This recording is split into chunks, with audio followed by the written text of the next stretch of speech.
Australia का पल्ला जो है वो भारी रहता है, ये सुशील जी कह रहे हैं। मनोज जी, आप कितना इत्तेफाक रखते हैं सुशील जी की बात से? और आपसे ये भी समझना चाहेंगे कि ऑस्ट्रेलिया की पिच और वेदर कितना भारत की फेवर में जाएगा? देखिए, जहाँ तक ऑस्ट्रेलिया की पिच का सवाल है, ऑस्ट्रेलिया के वेदर का सवाल है, अभी तक तो यही कहा जा रहा है कि ओवल की विकेट पर बाउंस होगा और ऑस्ट्रेलियंस के लिए बहुत ही यूजफुल होगा। लेकिन वही भारतीय प्लेयर्स की बात यह है कि चौथा दिन जो होगा, चौथे दिन चाय के बाद का जो वक्फा होगा, उसमें गेंद जो है स्पिन ले सकती है।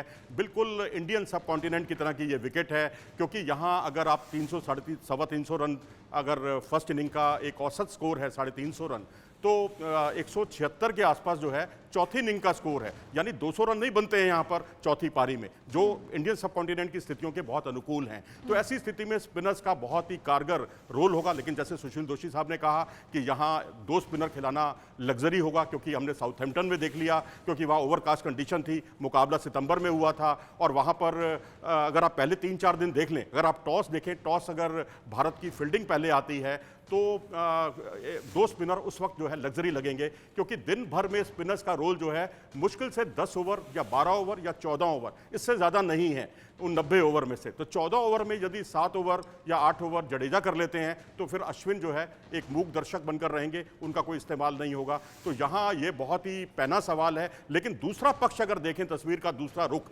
वो कई तरह के सवाल खड़े करता है, क्योंकि 4 विशुद्ध रूप से जो बल्लेबाज हैं वहाँ पर, चाहे वो एलेक्स कैरी हो, चाहे वो उनके शुरुआत के उस्मान ख्वाजा हो, डेविड वार्नर हो, ट्रेविस हेड हो, ये सब के सब बाएं हाथ के बल्लेबाज हैं। और बाएं हाथ के बल्लेबाजों के सामने रविचंद्रन अश्विन का प्रदर्शन बहुत ही आला दर्जे का रहा है। और जो उन्होंने 474 विकेट टेस्ट क्रिकेट में चटकाए हैं, उसमें तकरीबन 50% उनके विकेट जो हैं वो बाएं हाथ के जो बल्लेबाज हैं उनके खिलाफ हैं। तो ऐसी स्थिति में इस चीज़ को भी खारिज नहीं किया जा सकता। हालांकि बात सुशील दोषी साहब ने बिल्कुल सही कहा कि 4 फास्ट बॉलर और एक स्पिनर यहाँ की कंडीशंस के हिसाब से बिल्कुल परफेक्ट है।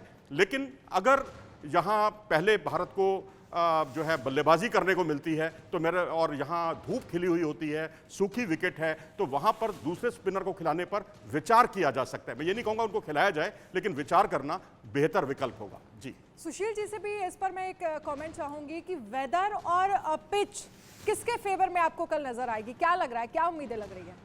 नहीं, देखिए, इंग्लैंड में अभी जो शुरुआत का मौसम है, क्रिकेट सीजन जिस तरह से शुरू हुआ है, वहाँ आसमान में बादल है और काफ़ी भारी वातावरण नज़र आ रहा है। और तेज़ गेंदबाजों का काफ़ी, जो मैं पढ़ रहा था अभी के जो खिलाड़ी अभ्यास कर रहे थे, तेज़ गेंदबाजों को खेलने में बहुत मुश्किल पड़ रही थी, स्पिनर्स को आराम से खेल रहे थे। और ये बात सही है कि लेफ्ट हैंडर्स ज़्यादा हैं ऑस्ट्रेलिया की जो बल्लेबाजी में, और उसमें लबुशेन का नाम, अभी जोशी जी इतने सारे नाम गिना रहे थे, लबुशेन का नाम अब भूल गए फिलहाल, लेकिन लबुशेन बहुत बड़े बल्लेबाज हैं और वो बहुत छोटे बैकलिफ्ट से खेलते हैं, बहुत अच्छी तकनीकी सक्षमता दिखाते हैं। जैसे विराट कोहली हमारी टीम में, भारतीय टीम में, वैसे लबुशेन ऑस्ट्रेलियाई टीम में। और सबसे बड़ी बात ऑस्ट्रेलिया की जो बात है ना, वो लड़ाके खिलाड़ी है, वो जुझारू खिलाड़ी है। और यही बात भारतीय क्रिकेट में भी देखने को मिली। ये बात ज़रूर है कि अब तेज़ आक्रमण पहले जैसा नहीं रहा, जब बुमराह थे और शुरू में ही विकेट टपका देते थे और प्रतिद्वंद्वी खेमे में काफ़ी दहशत फैला देते थे। लेकिन फिर भी सिराज और शमी एक निरंतरता के साथ बहुत अच्छा बॉलिंग का प्रदर्शन कर रहे हैं, स्विंग और सीम का बहुत अच्छा समावेश कर रहे हैं। और शमी तो उनको पूरी दुनिया के बल्लेबाज बहुत ही इज्जत की निगाहों से देखते हैं, हम जानते हैं। और दुनिया भर के बल्लेबाज, यहाँ के ऑस्ट्रेलिया भी खिलाड़ी तमाम कह रहे हैं कि भाई शमी और सिराज की जो कॉम्बिनेशन है, जो जोड़ियों में अपना शिकार करने की उनकी जो आदत है, उनके सामने खेलना हमारे लिए बहुत मुश्किल है। लेकिन कुल मिलाकर ये मुकाबला देखिए, ये केवल तकनीकी कुशलता का तो मुकाबला है ही, ये मानसिक दृढ़ता का भी मुकाबला है। और जब ऐसे बड़े मुकाबले होते हैं ना, ये गली मोहल्ले का मुकाबला नहीं है, विश्व टेस्ट चैंपियनशिप का फाइनल का मुकाबला है। ये मर्दाना मुकाबला जिसको कहते हैं ना, कि ये बड़े दिल वालों का मुकाबला है। और यहाँ पर वही जीतेगा जो तकनीक कौशल भी रखता हो, जो जुझारूपन भी रखता हो और जो मानसिक दृढ़ता का भी मालिक हो। बिल्कुल, मानसिक दृढ़ता जिसकी मजबूत है वही ये मुकाबला जीतेगा सुशील जी।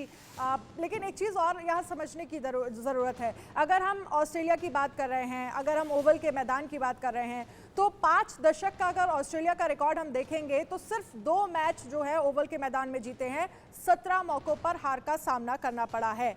ऐसे में क्या ये भारत के फेवर में जाएगा और ऐसे में इस पूरे रिकॉर्ड को बदलने की कोशिश ऑस्ट्रेलिया की तरफ से भी होगी? सुशील जी। नहीं, मैं समझता हूँ कि देखिए बहुत फर्क आ गया है दुनिया भर में। अब आप देखिए, पहले भारतीय बल्लेबाज तेज गेंदबाजी के सामने थोड़े बिचक जाया करते थे, जिसको कहते हैं ना। अब तो कोई डरता नहीं है, रफ्तार से कोई डरता नहीं और उछाल से भी उतना डर नहीं लगता। सवाल साइडवेज मूवमेंट जो होता है ना, बाएं दाएं जो गेंद हिलती है, स्विंग मूवमेंट जिसको होता है, जिससे कारण परेशानी होती है, वो भारतीय बल्लेबाजों को परेशान करती है। लेकिन फिर भी ये मुकाबला ऐसा नहीं कि एक तरफा या ऑस्ट्रेलिया के पक्ष में ही पूरी तरह से। भारतीय टीम भी पूरी तरह से सक्षम नजर आती है। उसके बल्लेबाज बहुत ज्यादा रन बना चुके हैं अंतर्राष्ट्रीय क्रिकेट में। विराट कोहली क्या कर सकते हैं हम जानते हैं। दुनिया भर के लोग उनको बोलते हैं कि वो दुनिया के सर्वश्रेष्ठ बल्लेबाज है। और ऑस्ट्रेलियाई तो ये भी कहते हैं कि चेतेश्वर पुजारा से उनको ज्यादा डर लगता है। विराट कोहली के मुकाबले भी चेतेश्वर पुजारा को कैसे आउट करेंगे, इसकी योजना उनसे बनाते नहीं बन रही है। तो ये भी एक बात है। सवाल यही है कि कौन खिलाड़ी किस तरह से परिस्थितियों को अपने काबू समय की में कमी है। रखकर मनोज जी प्रदर्शन को करता से भी मैं इस पर एक जरूर कमेंट चाहूंगी। जो ऑस्ट्रेलिया का रिकॉर्ड रहा है, क्योंकि मैं 5 दशक की अगर बात कर रही हूँ तो सिर्फ 2 मुकाबले ओवल के मैदान में ऑस्ट्रेलिया जीत पाई है। 17 मुकाबलों में हार का सामना करना पड़ा है। तो क्या ये भारत के फेवर में जा सकता है? मनोज जी। जी, एक बार सवाल जरा दोबारा से दोहरा दीजिएगा। जी, अगर मैं ऑस्ट्रेलिया के रिकॉर्ड की बात कर रही हूं ओवल के मैदान की, तो 17 मैचों में हार का सामना और 2 मैच में जीत हासिल जो है वो ऑस्ट्रेलिया ओवल के मैदान पे कर पाई है। तो क्या ये भारत के फेवर में कल जा सकता है, आपको लग रहा है?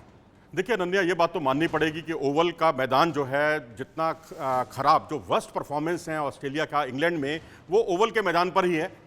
वर्स्ट जो उन्होंने खराब प्रदर्शन किए हैं उनमें से एक है ओवल। और यहाँ क्योंकि उनको मैच जीते हुए भी करीब करीब 8 साल हो चुके हैं। 2015 में जो है वार्नर स्मिथ, इन्होंने बहुत शानदार प्रदर्शन किया था जिसकी बदौलत इंग्लैंड को हराया था। लेकिन इसी मैदान पर 2021 में भारत ने बहुत ही शानदार प्रदर्शन किया, एक अच्छे टीम वर्क का परिचय दिया और भारत ने ओवल में मुकाबला जीता था, इंग्लैंड को हराया था। तो ये कंडीशंस हमें लॉर्ड्स की तुलना में कहीं बेहतर है। कहीं ये खुदा न खास्ता मुकाबला। बहुत बहुत शुक्रिया मनोज जी हमारे साथ जुड़ने के लिए। सुशील जी, आपका